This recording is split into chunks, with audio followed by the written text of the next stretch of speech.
नमाज मगरिब के बाद कौमी असम्बली का इजलास दोबारा शुरू। अपोजिशन की जानिब से बार बार वोटिंग का मुतालबा। आसिफ अली जरदारी ने वोटिंग न करने पर दोबारा सुप्रीम कोर्ट जाने का इंतबाह दे दिया।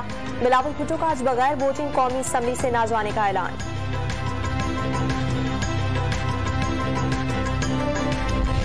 7 मार्च को मरासला आया, 8 मार्च को अपोजिशन की कामयाबियां कैसे शुरू हो गईं। जमीन फरोशी का जो बाजार लगा वो पूरे पाकिस्तान ने देखा। शाह महमूद कुरैशी के अपोजिशन पर वार, धमकियामीज मरासले पर इन कैमरा सेशन की एक बार फिर पेशकश।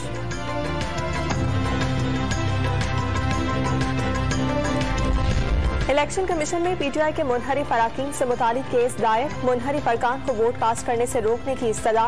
20 से ज्यादा अरकान मुनहरिफ हुए, जिसकी वजह से इत्तेहादियों ने हुकूमत का साथ छोड़ा। हुकूमत जाने से नाकाबिल तलाफी नुकसान होगा। दरखास्त का मतन।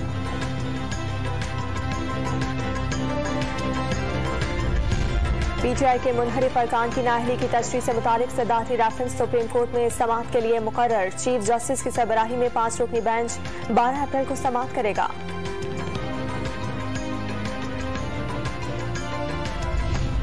मुस्लिम लीग ख्वाब के चौधरी शुजात ने आर्टिकल 63A पर वजीर आजम के मौक़िफ़ को दुरुस्त और हॉर्स ट्रेडिंग का खात्मा तमाम सियासी जमातों की जिम्मेदारी करार दे दिया।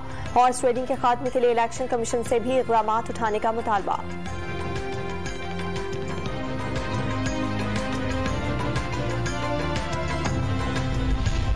हुकूमत ने सुप्रीम कोर्ट के 7 अप्रैल के फैसले पर नजरसानी की दरखास्त तैयार कर ली। दरखास्त में कौमी असम्बली की बहाली और स्पीकर की रूलिंग का लदम करार देने पर नजरसानी की इस्तदा की जाएगी।